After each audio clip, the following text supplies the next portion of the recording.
this South Florida Business Council lunchtime event we're hosting with just three tremendous guests today and an outstanding moderator. As we populate the webinar, we have over 500 people participating in this webinar today. It should be exciting. It should be interactive. And with the panel we have, it should be very informative. I'm just going to, for a couple minutes, just make sure we get everybody in and everybody on board before we start up. But again, this is hosted by the South Florida Business Council. This regional webinar is entitled The Business Impact of Kindergarten through 12th Grade Reopening Plans. My name is Jack Seiler with the firm of Seiler, Sauter, Zaden, Rhymes, and Walbrink, and I am chair of the South Florida Business Council. Joining us today is the immediate past chair of the South Florida Business Council, Christine Barney. Tremendous leadership to get this organization started, so we very much appreciate her joining us and her leadership as we move this forward. On behalf of our board of directors, I also want to thank you for being part of this important session to hear from our outstanding superintendents about their plans for safely reopening the schools for our students and teachers. Today, we hope to be able to answer many of the questions you may have about reopening schools in the Tri-County region. We know this is important to employers, employees, students, and parents. I also want to take a second to thank Joe Chase, partner with the Gunster firm, who will be next year's chair of the South Florida Business Council. And again, great partner, great leader. And we've had I know Christine and I have really enjoyed working with him and developing things. During this webinar, you're going to have an opportunity to ask your questions by using the Q&A function on the platform. We have professionals for each school district and the South Florida Business Council who will be monitoring that platform and will be able to answer some questions in real time. Others will be sent to our extraordinary moderator, I'll introduce in a second, to pose to our superintendents during the second half of this webinar. So this is going to be, as I mentioned, interactive, informative, and you won't want to miss any minute of it because we're going to be hitting on a lot of important points. Let me just get out of the way that this webinar is intended for the private use of the South Florida Business Council and its affiliated organizations. That is the Greater Miami Chamber of Commerce, the Chamber of Commerce of the Palm Beaches, and the Greater Fort Lauderdale Chamber of Commerce. And I'd be remiss if I didn't recognize their outstanding leadership: Alfred Sanchez, the Greater Miami Chamber, Dan Lindblade from the Greater Fort Lauderdale Chamber, and then Dennis Grady from the Chamber of Commerce of the Palm Beaches. The three of them have been instrumental in the success of this South Florida Business Council.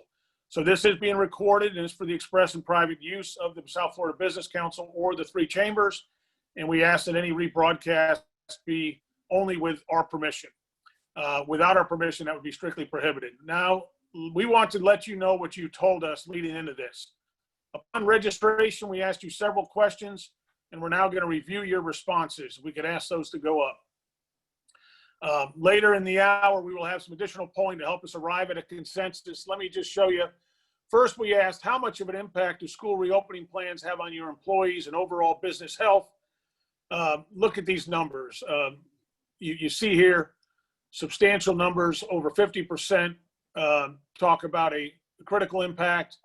Another 10% talk about a certain amount of impact. And then you have a moderate impact. And the no impact's at 7%. So I know the school superintendents knew this, but to hear now that 93% of the people involved in this seminar today, this webinar, feel that there is going to be an impact. The school reopening plans are going to have an impact on our employers, employees, and the businesses. If you have children in K-12, how will they be attending school when it resumes? If you look there, in class at 9%, other at 44%, and remotely at 46%. Again, tremendous impact on not only the students, their learning, and the schedules of everybody involved. This is one I can't emphasize enough. We've been promoting wearing a mask when in public, and we love to see this number. We want to see that people are wearing a mask, and 94% of you are. Thank you. And I can tell you, I think everybody on this call appreciates that. And then here to you, or members of your family or employees plan on homeschooling over the next 12 months. You've got no at 31%. You've got yes at 30, about equal there. And then you have uncertainty. And again, I think what we hear today from these outstanding superintendents will help that uncertainty number or unsure number change. I don't know, we have another, that's it. So let me introduce the three superintendents first. Excited to hear from them. I'll start with the superintendent of Miami-Dade County Public Schools, Alberto Carvalho. He has served as superintendent of Miami-Dade County Public Schools, the fourth largest school system in the United States. And it's important for you all to hear this. You're going to hear Miami-Dade's fourth, you're going to hear Palm Beach County's 10th, and you're going to hear Broward County's sixth. So out of the 10 largest school districts in the nation, 3 of them are on this webinar today, and 3 of them are led by our gentlemen here in the backyard who are so well respected and well regarded. But Alberto has the fourth largest school system. He's been there now, I think, going on 13 years. He is an expert on education transformation, finance, and leadership development. During his tenure, Miami-Dade County Public Schools has become one of the highest performing urban school systems in the U.S. They've been named in 2014 the College Board Advanced Placement Equity and Excellence District of the Year and the 2012 winner of the Broad Prize for Urban Education. He has expanded school choice options in Miami-Dade to over 1,000 offerings that include bilingual programs, fine and performing arts programs, biotech, engineering, robotics, aviation. I could run through them. He has been awarded many honorary degrees, including a Doctor of Public Service by Florida International University, and Dr. Mark Rosenberg serves on our advisory board here at the South Florida Business Council. He's also got a Doctor of Humane Letters by both Barry University and Florida Memorial University, and a Doctor of Pedagogy honoris causa from Nova Southeastern University, also in our backyard.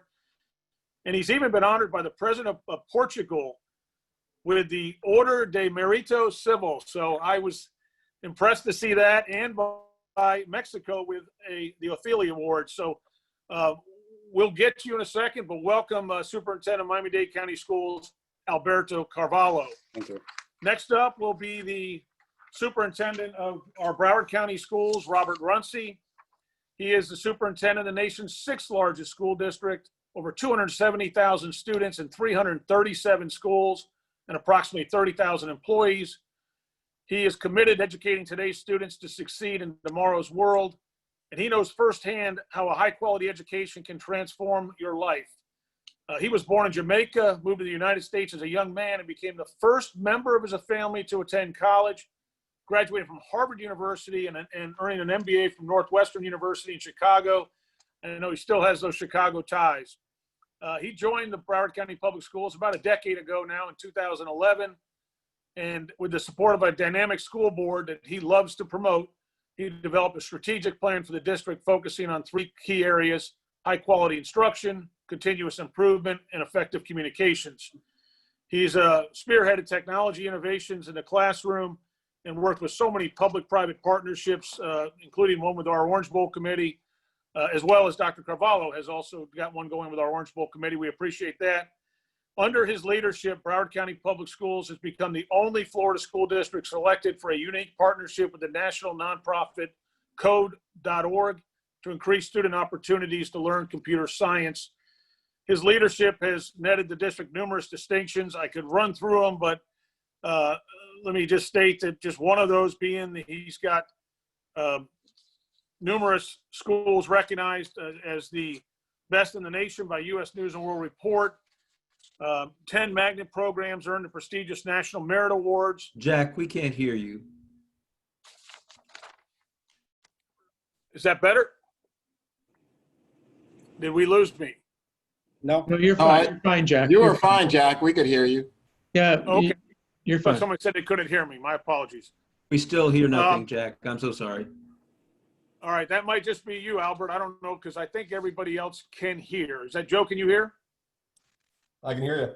Yeah, Okay. and I can hear you. You sound fine. Well, let me quickly get through this so we can turn it over then. And as I mentioned, the numerous awards, but Dr. Runcie has just done an amazing job. Bob Runcie's done an amazing job working with the public and private and building an incredible school district. Third, we've got Dr. Donald Fennoy, the 26th superintendent of the A-rated school district of Palm Beach County. It is the 10th largest school district in the country with a student enrollment of more than 193,000 students. He is proud of the district's 91.6% graduation rate. He is the largest employer in Palm Beach County with 23,000 employees and an annual budget of $3.5 billion.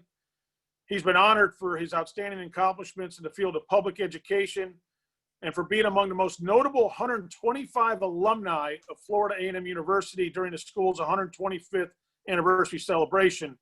He has been with the Palm Beach County School District for a number of years. Before that, he was with the Fulton County School District, where he really distinguished himself both in Fulton County and here for what he has been able to do. He graduated from Florida A&M University with a degree in elementary education, earned a master's degree in educational leadership, a doctorate in educational leadership and administration from UCF. And he and his wife, Kendra, are the proud parents of 2 beautiful children. That's our incredible panel. Let me just touch on our moderator. Penny Schaefer is the Florida Blue Market President for South Florida, responsible for the company's business operations in the 8-county region, from the Keys to the Treasure Coast, all 3 school districts being within that region. Before that, she spent 26 years at AT&T and an amazing career at AT&T. But what's most important about Penny, whether at AT&T or at the Florida Blue companies, she has been active in the community. Past chair, board member, Greater Miami Chamber, executive committee member, United Way of Miami-Dade, member of the CEO Council, Greater Fort Lauderdale Alliance. She's on the board of the Orange Bowl Committee, where she's a go-to person. Past chair and board member of the Miami-Dade College Foundation, International Women's Forum. It's amazing. And just she has a Bachelor of Arts from Frostburg University, an International Executive MBA from Fordham, and a doctorate in International Business Administration from Kennedy Western University. So that is our moderator. These are our superintendents. And now, Penny, I'm going to ask you to take it from here. Thank you, Jack. I'm so honored to have been asked and to be in the party of such great superintendents for our schools panel. Of course, this is a critical time in our region as we continue to bring back our teachers and our students. The challenges we've all faced through this worldwide pandemic have proven that we are innovative and resilient, if nothing else. And our superintendents are here today to really share some unique perspectives as we begin to process and bringing our teachers back, bringing our students back in the three of the largest districts in the United States. Students have questions, teachers have questions, parents, employers, everybody has questions, as you can imagine. I know that everybody who's attending here today has questions. So we will explore some of those questions through a prepared set that have been advanced to our superintendents. And I'd like to thank our leadership, and particularly Dr. Mark Rosenberg from FIU, who helped to build that list of questions. But also a reminder to all of you that the floor is open. If you have questions, use the Q&A function to send those forward. They'll either be answered in the Q&A function or they'll be sent on to me. So if you occasionally see me look off screen, it's because I'm checking for that question. It's not because I'm checking my email, I promise you. But there's some specialists to assist all of us to make sure that we get to your questions. So at this time, of course, it gives me a great deal of pleasure to welcome our superintendents. We're going to give each of them 2 or 3 minutes to talk a little bit about the status of opening. We all know that it will be the truth as they know it in this moment, because this is an ever-changing environment. And so we're going to turn it over to them for, again, the truth as we know it today. We're going to start in Palm Beach County with Dr. Fennoy. Dr. Fennoy, the floor is yours. Yeah, so, first of all, I want to thank this audience for allowing us to be here today. And I need to take a moment to thank the superintendents of Miami-Dade and Broward County. As the young buck on the team, I only have 2 years as superintendent. These gentlemen have been sage advice and wisdom to me since I became superintendent. I just want to publicly thank Alberto and Robert for just being there for me as I navigate. When I hear Alberto's been there 13 years, I'm sure Bob has been there close to 10. I don't know why I chose to be superintendent now.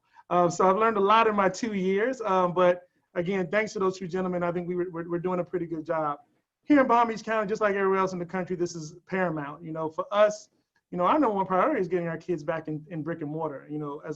As you mentioned, I'm a father. Most people don't realize my children are very young. My children are 4 and 11. So, and I've been married for 19 years. And so I get it both at work and I get it at home about getting back to school for my children and my wife. And so that is our number one priority, because the reality is there is no substitute for in-person teaching. There isn't. And so as we work towards that goal, but we're also being very clear and working with our county as it relates to making sure that we maintain the health and safety of all of our employees and our kids. And so right now we're working feverishly to make sure not only is our distance learning program in place, but also making sure that we have all the resources and tools available to families as we transition back into brick and mortar in the near future. This is just, again, when we think about our relationship with the business community, they go hand in hand. Educational systems, especially as large as ours, are the economic engine. We're part of the team, we're part of the system. And so we understand our responsibility, and we understand that in order for us to keep moving forward, that we are an integral part of that. I think more specifically, we're working hard with our teachers, we're working hard with our friends and colleagues around creating that safe space. Again, the science is clear, but we also realize that there are many people that need to get back to work, including our own employees as we manage our own budgets. And so it's very excited about, it's this interesting tension we're feeling. Obviously, there's a level of nervousness, but I'm also excited about what I'm seeing from our employees, what I'm seeing from our community as we grapple with this reality. But here in Palm Beach County, it's a little interesting. Obviously, the South counties are all in a similar situation, but I think I saw Alberto, and we realized today that there's a lot of good news on the horizon. I think our communities are working towards getting us in a better position that we can bring our kids back. And so we're going to keep pushing in that direction. So again, right now in Palm Beach County, I think we're doing good work. There's a lot of specifics that I will add as this conversation goes on, but that is my introduction, and I turn it back over to the moderator. Super introduction. Can I just ask you for the date and the status? So what is the start date, and are we starting virtual?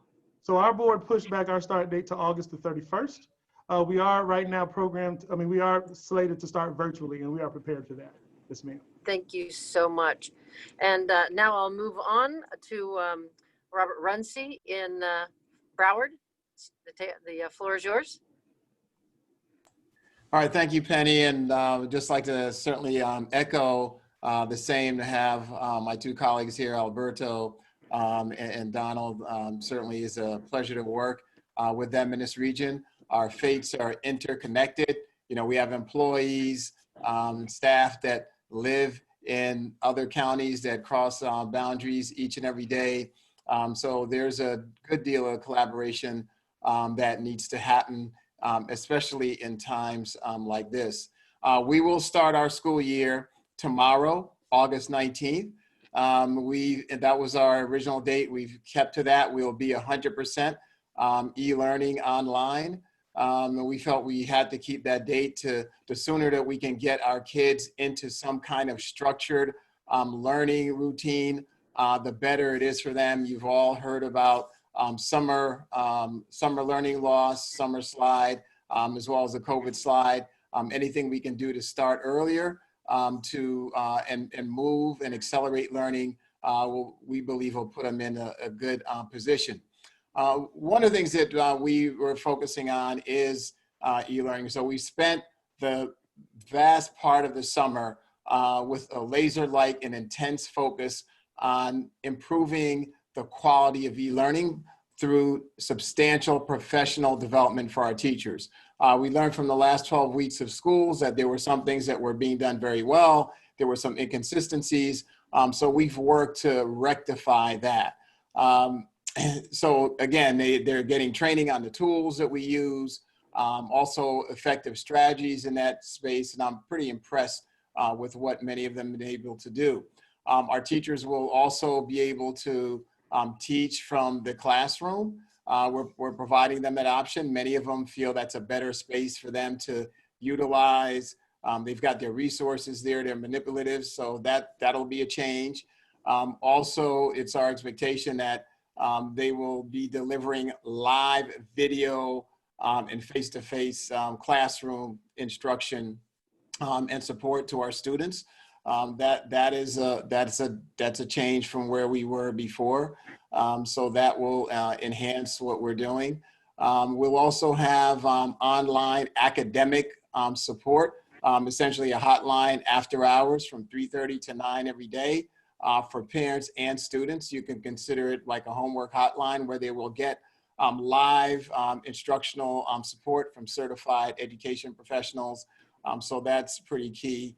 We are going to continue to provide our students with laptop computers. We've issued over 120,000 of them to date. They're going to continue those. We will continue to support those, as well as continue to arrange for them to have access to low-cost internet connectivity.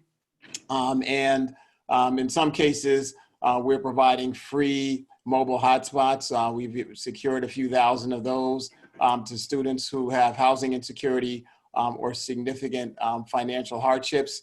We'll continue to serve lunch, breakfast and lunch to our students. That's an absolute, we believe, a moral imperative to make sure that happens in a district where 65% of our students qualify for free and reduced meals. That is something that absolutely must continue. And, you know, going back to the state we're in, you know, so how long are we going to stay here? And I would say we've committed to revisiting and looking at the data every 2 weeks and revisiting our decision. It's going to take the entire community to continue to work to make sure that everyone's doing their part and practicing the guidelines that we know will get this pandemic under control, wearing masks, physical distancing, and of course, the ability to implement effective and rapid testing and contact tracing. Those are some imperatives that we'll continue to need to be able to put ourselves in a position where we can open schools safely for our teachers and students and community. So that's where we are. We start on August 19th and appreciate the opportunity to be here. Thank you very much for your comments. And we'll come back on a couple of those points to have all of the superintendents talk a little bit about it. But for some opening comments, I'd like to move now to Miami-Dade and Superintendent Carvalho.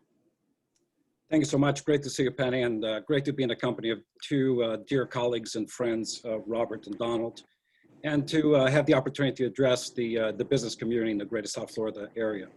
Look, much like the two voices you just heard from, obviously Miami-Dade has been at the epicenter of this crisis for quite a while now. In fact, just recently, environmental and health conditions in Miami-Dade were comparable, if not worse, to what they were in Wuhan, China back in January. We're still facing a positivity rate in excess of 12%. Much improved because about 5 weeks ago, it was over 30%. But let's not forget that a few weeks before that, it was 6%. So we really have to question ourselves as to what happened in our communities to go from 6% to over 30% to now have a relatively more stable level of positivity.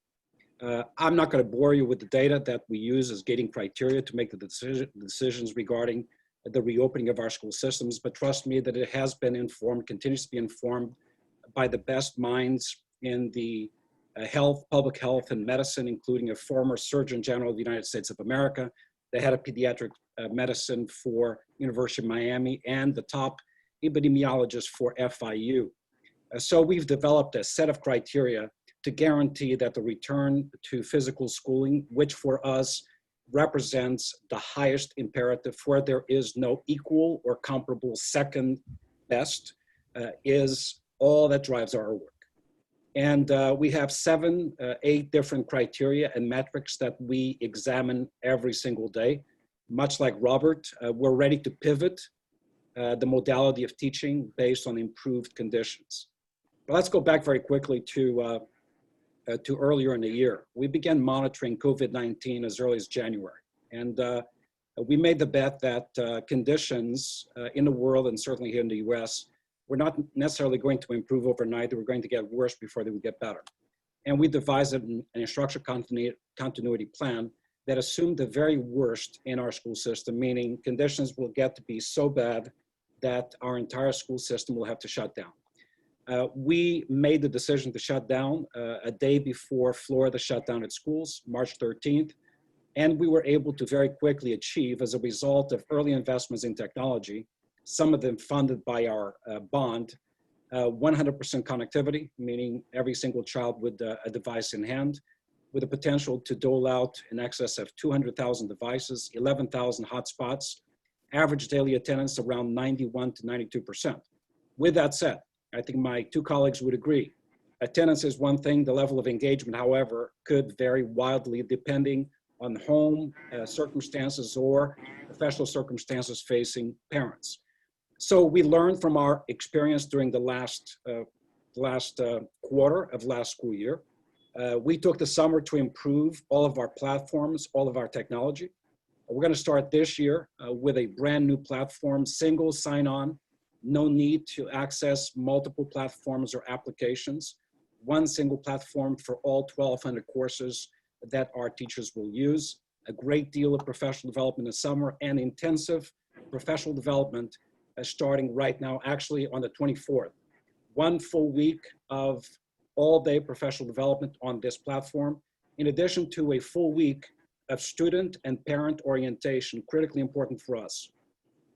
We just acquired an additional 25,000 devices, an additional 5,000 hotspots for the refurbishment as needed going to the future. Much like the other districts, we feel it's our responsibility to continue to provide food to our kids. We've never shut down. We kept distributing food in excess of 6.5 million meals during the summer. And our first day of school, official first day of school, will be August 31st. That's 1 week delayed from what was projected, which was August 24th. We felt it was important to actually do something we never did before, which was have 3 weeks of professional development during the summer, which we did. Have 2 summer virtual programs to address the academic regression, which probably will be historic in nature, not only here, but across the country, because it is a summer slide compounded by a disruptive fourth quarter that will impact mostly kids who were in crisis before the COVID crisis to begin with. English language learners, kids of color, poor kids, students with disabilities. It is with determined intent that as we begin on August 31st, My School Online, a virtual platform that requires continuous, engaged teaching between students and teachers, but it is also our intent to, in waves, protected, limited waves, begin to bring back within the first weeks very fragile groups of students into our schoolhouse, because we know in many cases, particularly students with severe disabilities, cannot get the equivalent therapies or attention they need that's guaranteed legally under their IEP virtually. So we're going to start slow. We're going to continue to analyze the environmental conditions. We have a plan to make another decision September 30th, if not earlier, based on improved conditions. And it is our goal to restart physical schooling, even if it's in waves with younger grade levels and fragile children as early as October 3rd. Thank you very much. You're beginning to anticipate my next question, which was the milestones or critical measures to bringing students back, and particularly if there was going to be any difference by grade or maturity level for the students. So I just heard that perhaps as early as October based on some of those milestones. Care to elaborate on that before I move on to the other superintendents to answer that same question? Sure. The panel of health and medical experts that we assembled have been pretty clear with us. And by the way, their recommendations echo many of the old CDC as well as revised CDC guidelines, but they also echo many of the World Health Organizations and most medical schools across the country. And there are gating criteria that we need to observe. A key one is the positivity rate. That's the rate of COVID-19 positive cases out of people tested. Equally important is the number of hospitalizations, mortality and morbidity. Equally important for our 3-county area, which we as a community need to do a lot better, is better access to testing, but much faster return of results. Otherwise, our ability as superintendents to effectively engage in contact tracing, because there will be cases. If the test result takes more than 48 hours to be returned, the effectiveness of contact tracing is nullified. So that's another critical element. In addition to obviously looking at these data points not being a one-day good spike or trough, but a trend of no fewer than 14 days of improved conditions. Now, we are in a good place compared to where we were just a month ago. We need to continue to trend in that direction. Yes, Penny, to your point, it is our goal to bring our students back into the buildings, and much like Robert, when we start online, teachers can do it from home or from school. We actually encourage teachers to do it from school, but we're gonna bring the most fragile kids right into the building in a very limited and protective way. And towards the end of September, with improved conditions based on my description, it is our goal to begin the waves of returning kids. And those are driven by student fragility as well as grade level, with the youngest students returning first for two reasons. Number one, those are the ones who need supervision for their parents to return to work. They're the ones also that stand at greatest disadvantage of learning loss. Super, thank you very much. I'll move north now. I moved south the first time, I'll move north now. Superintendent Runcie, same question for you, sort of the milestones and the things that would potentially bring you back and what those might look like by either grade level or maturity level. Yeah, so the milestones really going to be determined by what's going on in the community. As I said before, we'd set a date out for October 1st. That date is about 3 weeks before the end of the first marking period. So we believe that's sufficient amount of time for us to pivot and transition to a hybrid type learning model. But we've said also that we're going to evaluate this every couple of weeks because we want to get our kids in school as soon as possible. As soon as the trends are favorable, as soon as we see a 14-day average that can get down into the range of 3 to 5%, which is the recommendation that you'll see from all types of medical experts, the public health officials, they'll all tell you the same thing. And look, you know, we teach science in our schools, biology, chemistry, physics. That's what we teach our kids. And we're going to follow that, and we're going to listen and pay attention to the science because we know that what we do in our school systems can significantly impact what happens with the pandemic in our community. So these are pretty key decisions. When we employ 30,000 people and we're in every community, we have to think about that and be certain that we aren't creating a situation that could get significantly worse.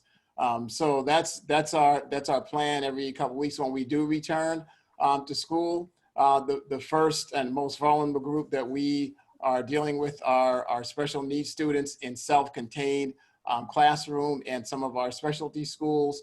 We're looking to even maybe possibly bring them back sooner if we can create the right type of conditions to support that in our schools, because those are the students where it's most difficult to provide the type of learning experiences and supports and services that we need. Some of it very difficult to do in an online environment.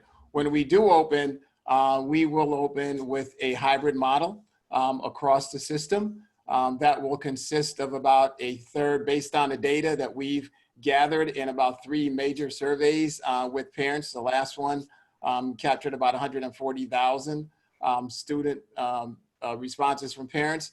About a third say they will stay home, right? And they'll stay home because the student may have underlying health conditions. And by the way, about 89,000 students in Broward County have documented underlying health conditions where it could be asthma, diabetes, or some other challenge. So they're electing to continue to do online learning until conditions are safe and there's a vaccine that's out. There's about another third who want to engage in this hybrid model where they come to school 2 or 3 days a week. Then the days they're not in school, they're also engaging in online learning connected to their home school. And then there's a third that wants to come to school, 5 days a week, no matter what. And so what we've determined based on the number of students whose parents are electing to keep them home, if that number stays around 25%, or more, we believe in a vast majority of our schools that we can offer all the other students full-time 5 days a week, because we would utilize all of our ancillary spaces and resources to make sure that we can have significantly, obviously, smaller class sizes, do it in a way that adheres to CDC guidelines and protocols. So we would make that option available. So we feel pretty good about what we're going to be able to do in terms of creating that type of flexibility to accommodate all of the preferences that are out there. But again, all of this is contingent on what happens to the pandemic and the discipline and sacrifice our community will make to ensure that we can get that under control so we can open schools safely. Thank you so much. And I'll move north into Palm Beach and Dr. Fennoy, on that same question of just what are the trigger points? What are the milestones that would bring you back, and in what pace or stage would you bring folks back, by grade, by maturity level? So I think, so our situation is very similar to what both Alberto and Robert said. So again, August 31st is our start date to start virtual. Again, for the most fragile students, parents request, we will try to accommodate all of those needs, especially for those special needs students. It's interesting. One of the things that we found in our special needs schools, just the amount of PPE that we have purchased just to make that happen. When you think about innovations and diaper changes, and these students, most of them can't wear masks. A lot of them drool. So we're putting in protocols with our health advisory committee and our health department. Those places will look like emergency rooms. They will have to change their equipment, their robes, almost 3 times a day in order to meet that need. So that's one aspect. In our context, our plan has yet to be approved. Of course, I got intel from the state. It's really close. And the real determining factor was how we brought kids back in brick and mortar. So in our context, our numbers are a little better than both Broward and Palm Beach. So what we decided to do is that when our county decides to move into phase 2, that will be our trigger point. So in our theory of action, it was, if we move into phase 2 and more people are going back to work, then we need a place for people to put their children. And so we want to coincide with that. Now, that is not required. That will be voluntary. So only families that choose to come back. And so originally we were thinking, and to your point, I think the moderator at the beginning said, all of this information is subject to change, because originally we were thinking about a phased-in approach. And there's some data out there about secondary students, now ages 10 to 19 being just as much of a carrier of a lot of adults. So we're looking at that piece. But most importantly, we are definitely going to provide that option for those who request it. I think also in that space, for families, so similar to what Bob just indicated, our surveys are very clear. Close to 40% of our parents indicated if we were to go back brick and mortar today, they would. And then we would have about 30% that would not return, and then many that are undecided. Most of the undecided is because they want to see the protocols. Like, they want to see the electrostatic cleaning devices on our buses. They want to see how we're cleaning things. They want to see those protocols in action. So we're currently in the process of creating all kinds of videos to demonstrate to people what social distancing will look like on buses, what it will look like in cafeterias. I think I heard one of my colleagues mention, we're looking at every ancillary space in a building in order to accommodate students once they come back. We actually sent a team of principals and executives, as other parts of the state have opened up, we've sent people to go observe to see how they're doing. We're not, if people have best practices, we are stealing them. And so we are really trying to make a concerted effort to get the best that we can to create the most safe experience. Right now, you're going to hear, for those in Palm Beach County, our board will be looking at some of our policies associated with employees and kids, when COVID cases find themselves in our schools, what our protocols will be. And so all of that is very important. And then I think also to mention, we ordered 88,000 machines. So we decided to go 1-to-1. Now, the devil is in the details. Those in the business community understand that the supply chain issues are a problem. And so we're following our computers all across the world. We know some of them are on ships. We've gotten the first legs in. So we've probably distributed close to 75, 80,000 machines. And we have, we're working with our vendors to get the others in. Wi-Fi. So we've been working with Comcast and other business communities. I have to give a shout out to the Business Development Board in Palm Beach County. I have to give a shout out to our Economic Council, who really stepped up to find money to help us find machines for our most impoverished students and Wi-Fi. And so we found that there were some communities where the homes and buildings that our kids lived in didn't even have the wires brought into the building. So we really, just like the other two superintendents, have been surveying, looking at our dashboards to determine where connectivity issues exist, and then working with our municipalities to make that happen. In addition, we're going to now move from 50 plus feeding sites to 126 this week. Again, nowhere near as large as Miami-Dade, but we've served over 4.5 million meals this summer as well. So all of those social infrastructure pieces, we're intimately involved in that. But again, those are our benchmarks. And now once we open them, our health advisory committee and our health department and our county, we're going to continuously look at and monitor this. I've instructed our entire community that we're going to be sort of in a red light, green light year, depending on what happens with these numbers. And then, truthfully, we also want to make sure that we have the workforce to accommodate the children. So we're working through all of those pieces. But again, we feel really good about where we are today. And I think the time that we have now with our benchmarks will allow us to prepare and create the most ideal situation for our families and our community. Thank you. Thank you. No, thank you. And I feel like I need to pay our panelists a little bit here. So I've got 500 business associates that have logged on to this call. And so the only payment I can offer you is this. You have 500 sets of ears on what it is that the business community can do to assist each of your districts as you are facing things. So I've just heard a couple of examples of where the business community stepped in. I'll start with you since you had those first couple of examples, and then I'll work my way south. So you've got 500 ready. They want to hear about how they can help their children, but they also want to know generally how they can help your school systems. And so I'll turn to you, Dr. Fennoy, to start with things that you think this business community can do to help.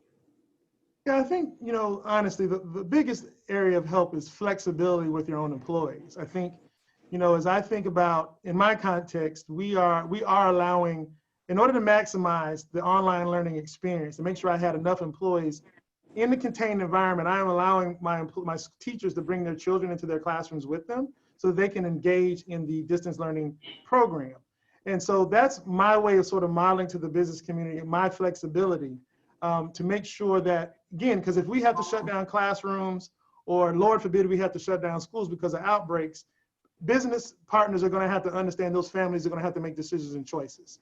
And so what I commit to is communicating, being as transparent as I can with the larger community to make sure that they're aware when we find ourselves in a situation to augment our schools because of COVID. And so I think flexibility is a big thing. In addition, whatever resources that you can help local schools with in terms of, we will always have a need for PPE. We will always have a need for technology. I think I heard Alberto mention refreshing. So it's one thing for us to purchase all of these computers and Wi-Fi and hotspots, but once you put them in, it's like a textbook. If you've ever seen a textbook, after a while, people start writing in it. And I know none of you ever did this as students, but those books get destroyed and lost. And so these computers are the same thing. And so we have to make sure that we have the technology needs to meet the demand for the kids. And so, and again, as having an 11-year-old child and a 4-year-old child, I've seen all kinds of sticky things end up on those keyboards that may make them crash or falter. And so, any help. And then in some cases, I think, at least in my context,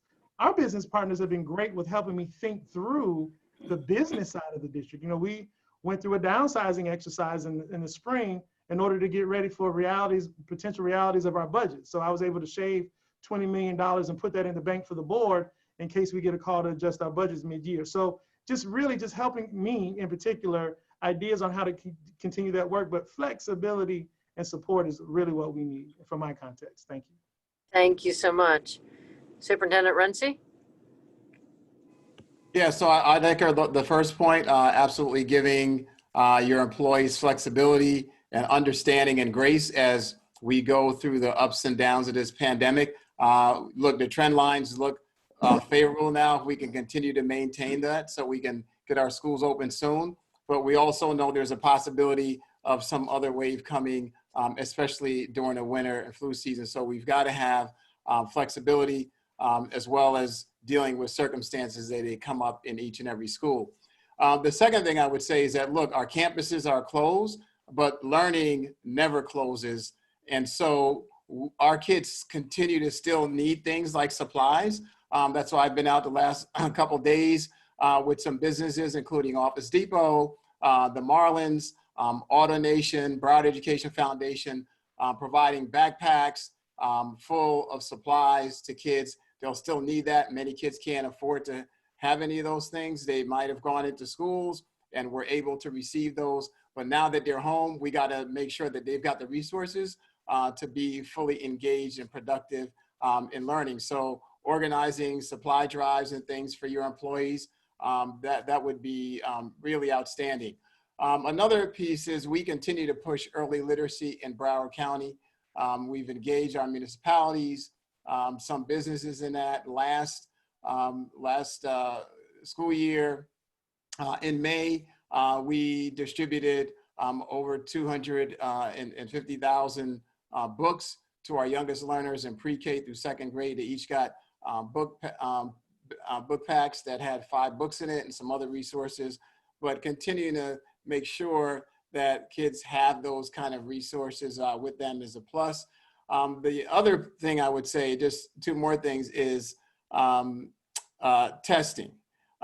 Testing can be a game changer if we're able to get the kind of innovations that would allow us to do rapid testing where we could get results within less than an hour or so. Even the same day would be great. That could really fundamentally change what we're able to do and accomplish in terms of opening our schools and being able to manage the health and safety protocols. And then the last piece, and really asking our business leaders to do this, to push our congressional leaders to pass the next round of stimulus dollars and ensure there's adequate dollars there for public schools. You know, in 2008, when we had the onslaught of the economic recession, there was over $100 billion that was allocated to public schools. So far, there's only been about $13.2 billion, and this is magnitudes greater in terms of impact than where we were in 2008. So school districts around the country, I think, have been unified in their voice that there needs to be somewhere around $200 billion allocated to our public schools, which serve over 50 million kids in the United States. Those dollars will be needed to cover significant funding shortfalls that we know we're going to get from the state, to be able to pay for PPE and other materials and things that we're going to have to use to put protocols in our schools to make sure they're safe. So that is something we need some really great advocacy from our business community, and that could be enormously helpful as well. Thank you very much. And Superintendent Carvalho? Well, Penny, the benefit of going last on this one is actually most of the points have been made. I really wanted to stress the last point that Bob mentioned. By comparison, you know, I'm a recession superintendent. I recall, and you recall, the work we've done here in Miami-Dade with the Business Advisory Council during very difficult times going back to 2008, 2009. The level of federal support then was significantly beyond what has been appropriated, as Bob said. We are at about 11% of what was earmarked back in 2008, 2009, when we know for a fact that this health crisis, which was followed then by a social justice crisis, is going to usher in an economic crisis, the likes of which we probably have not experienced in our generation. And quite frankly, waiting is not an option. So we've just got notice from Tallahassee that all state divisions were asked for an 8.5% reduction scenario.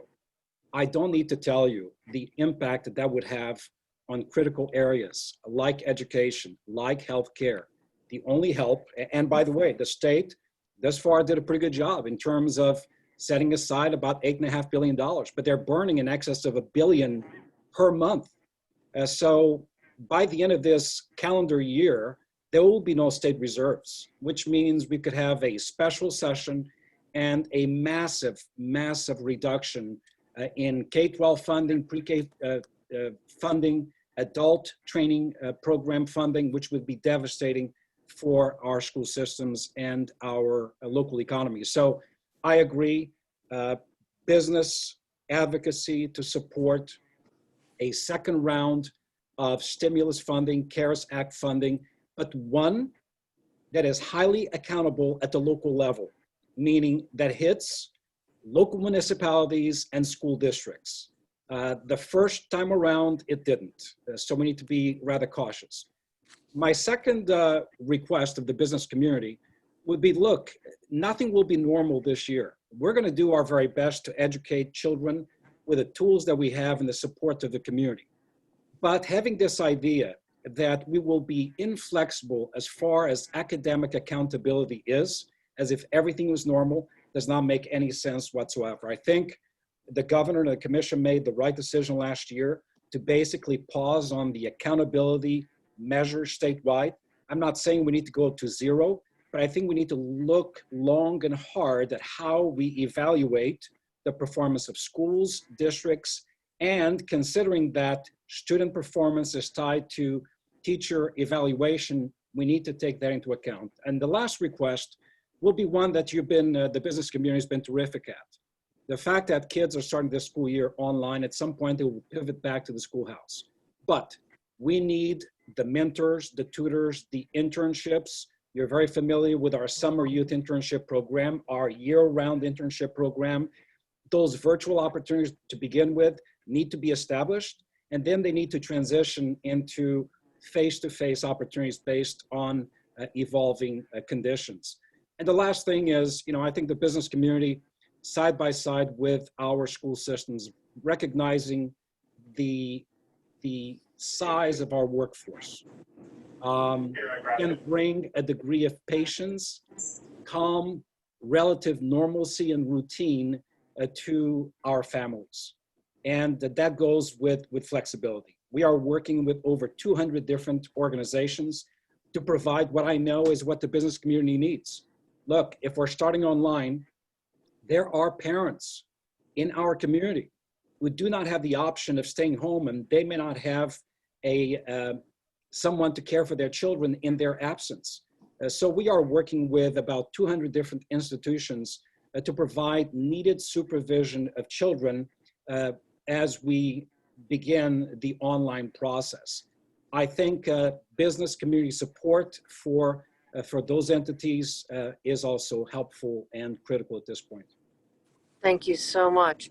We've got several questions that have come in. We're going to run out of time before we can get to all of these questions, and I apologize. But one that keeps coming in and must be top of mind for many of our listeners is what we're doing about our seniors, particularly juniors and seniors, but our seniors particularly, as you think about their journey towards college.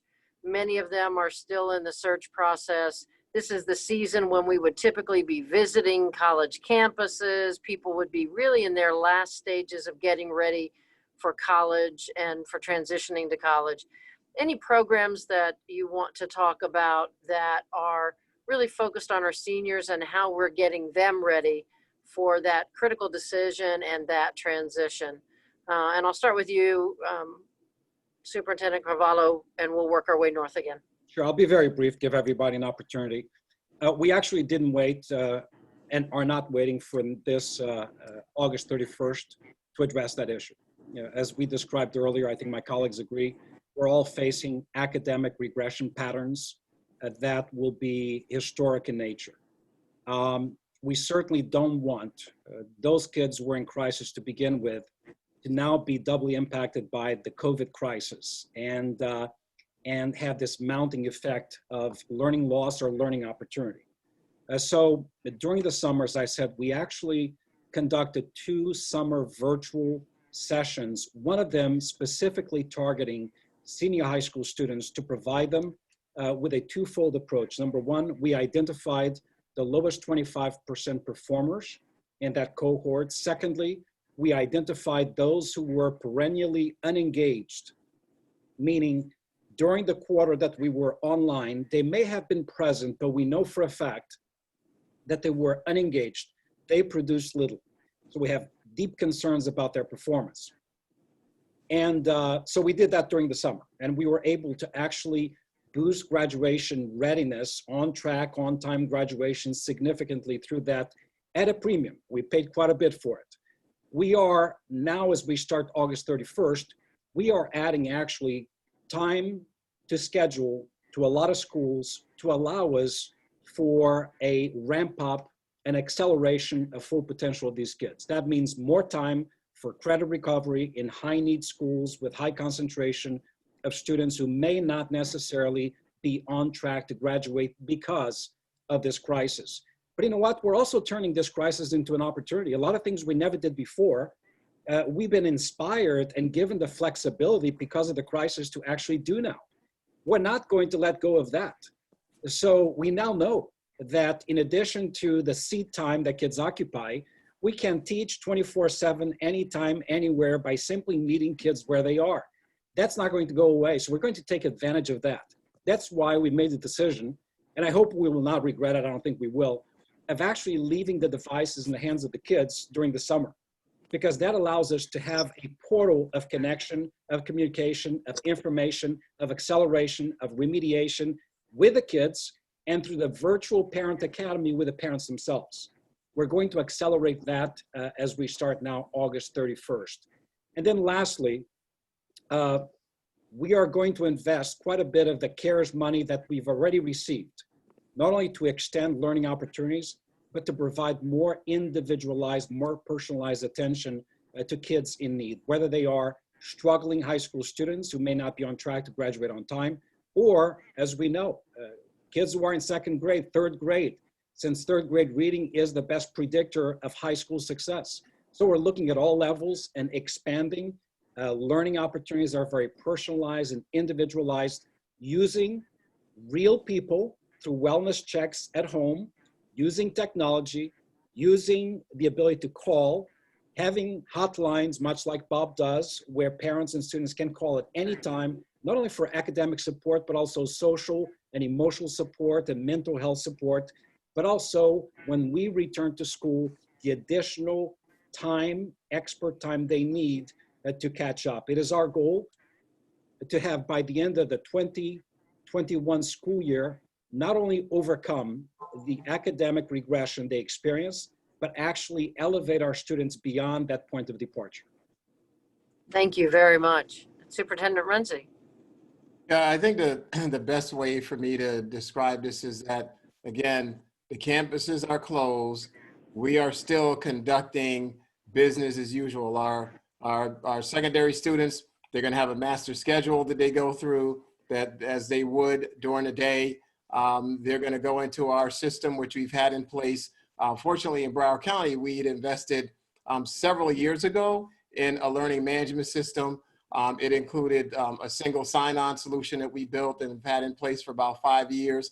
So when we actually went to the shutdown and closing our campuses, the majority of our teachers were already doing some form of online blended learning that was out there. So we're going to continue to maintain that structure. And within that are all the programs and supports that we've had for kids who need to catch up, who are maybe credit deficient. We have a learning acceleration strategy that we put in place for them. We'll continue to have credit recovery.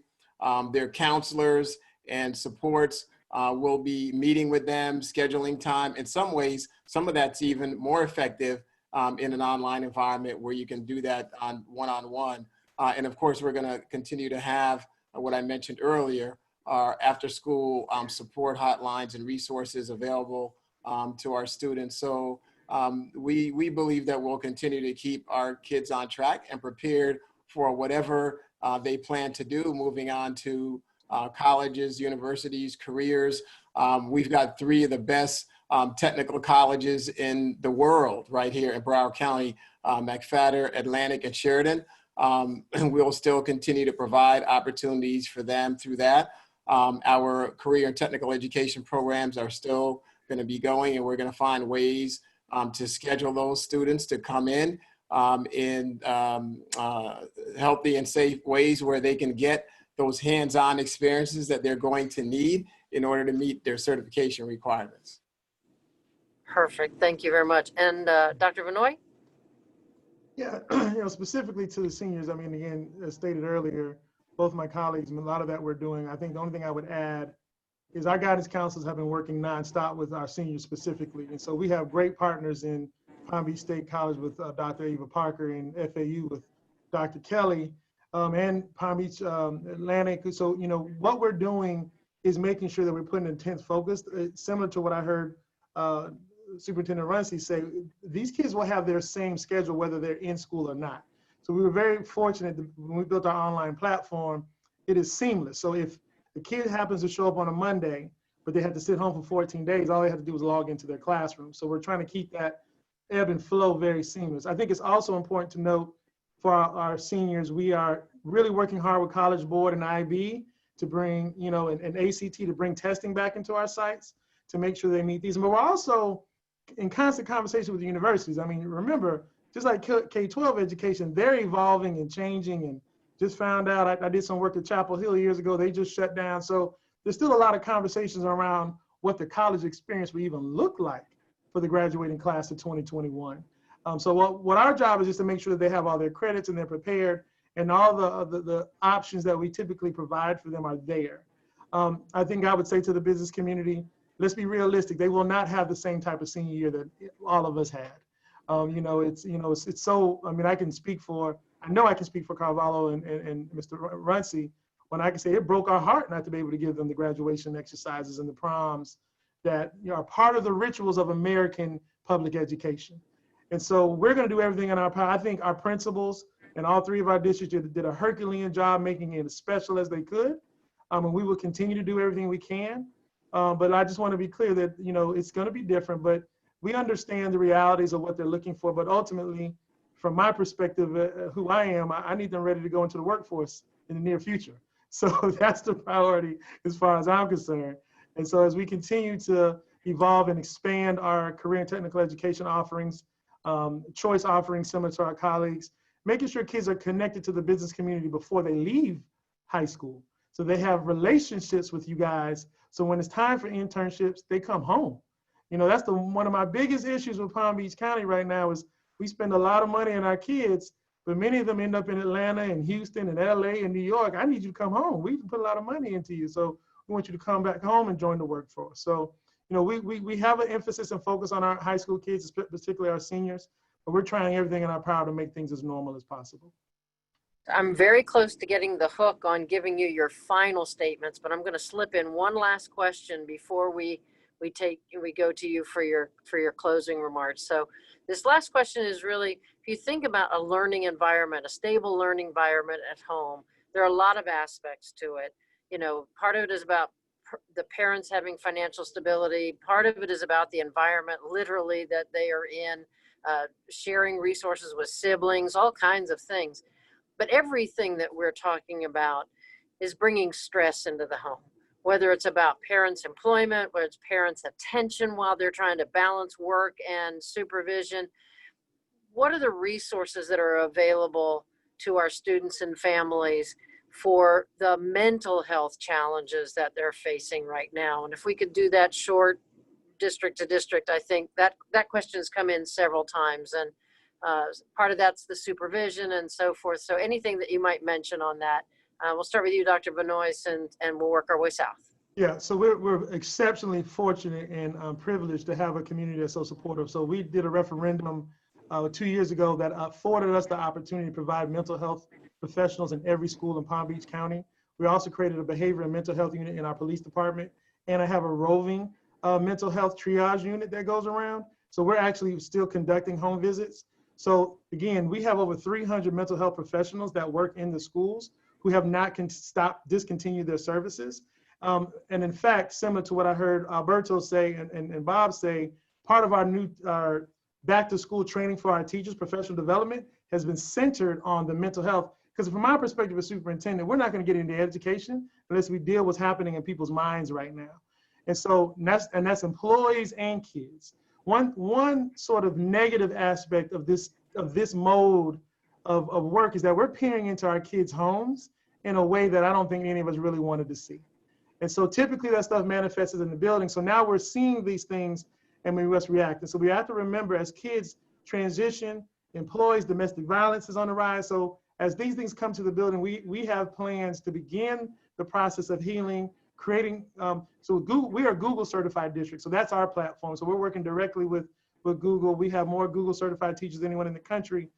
So we didn't have the same technology issues that some other districts did, but we're also now transitioning those classrooms to mental health rooms so that they can have facilitative conversations around mental health. So that's where we are today, and we will continue to expand that moving forward. Thank you. Great information. Thank you very much.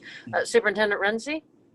Sure, and like Donald, we are focusing on mental health during the first week and a half of school, making sure that those relationships and connections between our teachers, our counselors, mental health staff, that they're all happening. In fact, this year we actually will start out our school day, every school, every classroom with 10 minutes of mindfulness activities across the district. We just believe it's absolutely important for us to set that kind of tone to our school days. We also had a component in our referendum we did a couple of years ago that's allowed us to add over 190 additional mental health positions, including counselors, social workers, therapists. In fact, we've continued to provide these services, notwithstanding the fact that our campuses are closed. Our social workers, as an example, have, I know as of a few weeks ago when I last looked at the data, they'd had over 34,000 referrals and had done over 160,000 interventions. So we continue to use aspects of technology, telehealth, telemedicine. We're deploying those as strategies to continue to deliver services to our students.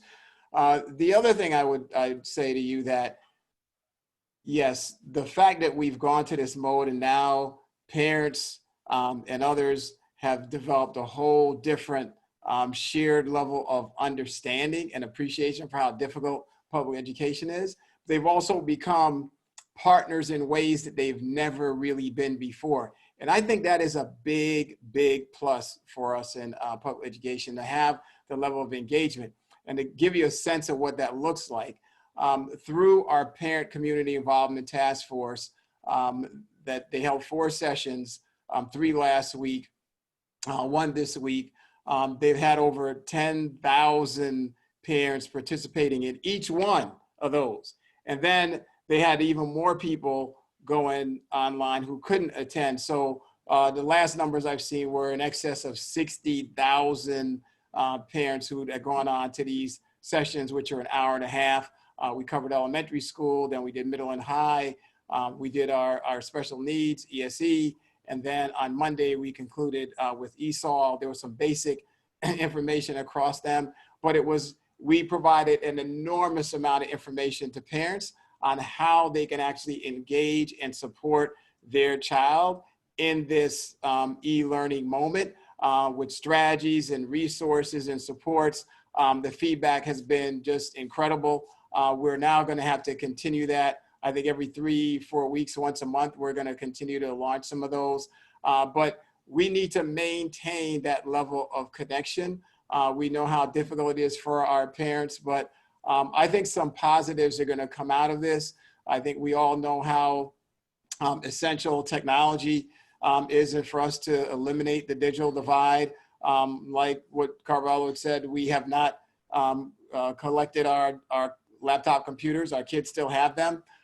At this point, I can't envision when we would take those back, right? Because that's just such an essential part of the public education strategy today. But yeah, we'll go forward, and we're happy to have the level of engagement of parents as we move forward. I think that's a good outcome. Level of engagement is certainly a silver lining, and there have been no shortage of Insta, Google, tweet, face posts on parents who are ready to give up their teaching jobs, for sure. Superintendent Carvalho? Very briefly, beyond what my colleagues described, we too have kept our school system open for business throughout the summer, and social and emotional support to both the students as well as our staff has been a top priority for us.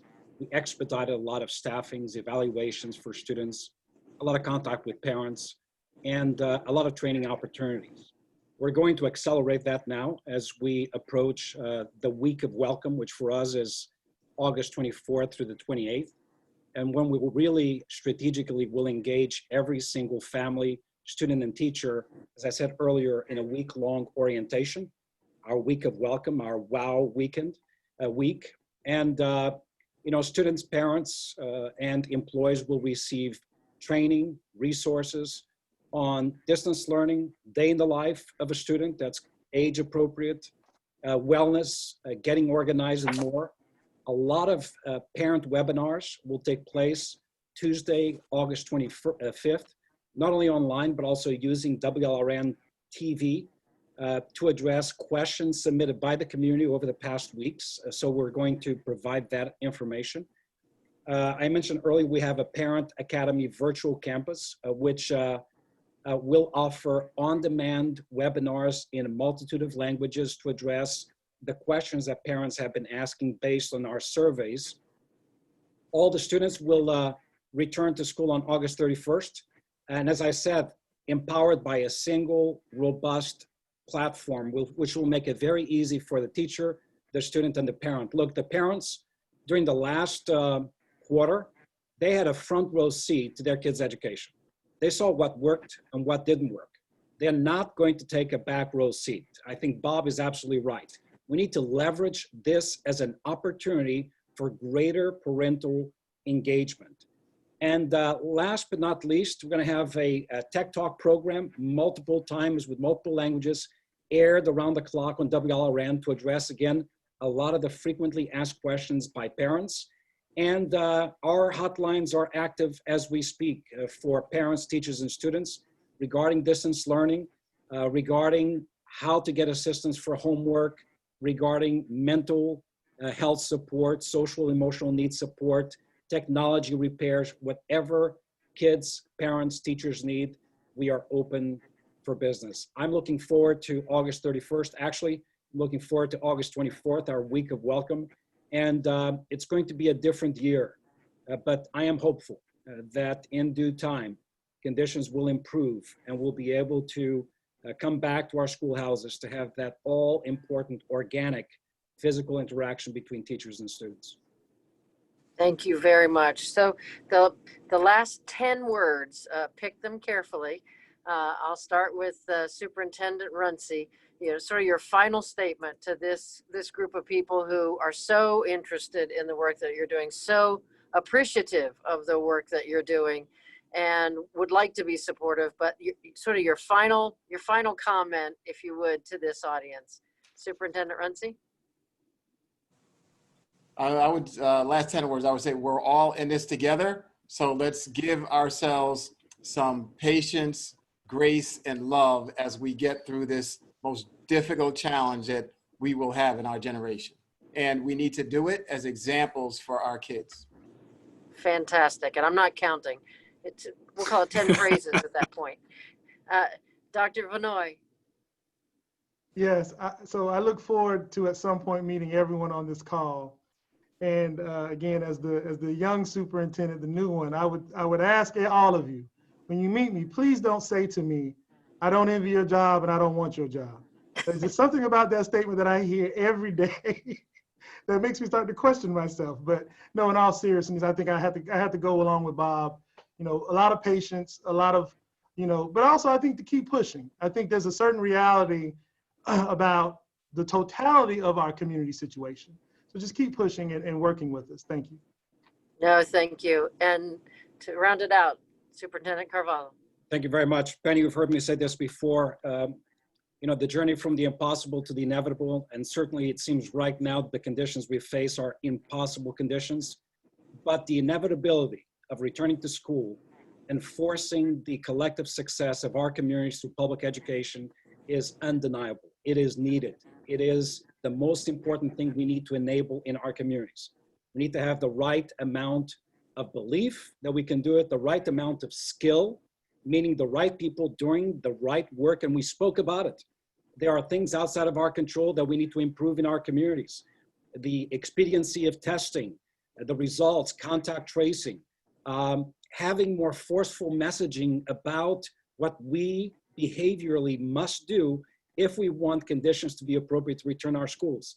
So if we have the right amount of belief, skill, and will, we will turn what seems like an impossible mission into an inevitable story of success for our three-county community right here in South Florida. That is my wish, my will, and my prayer for our kids, our teachers, the business community, and everybody who supports what we do for the benefit of kids in Miami-Dade, Broward, and Palm Beach. Thank you so much.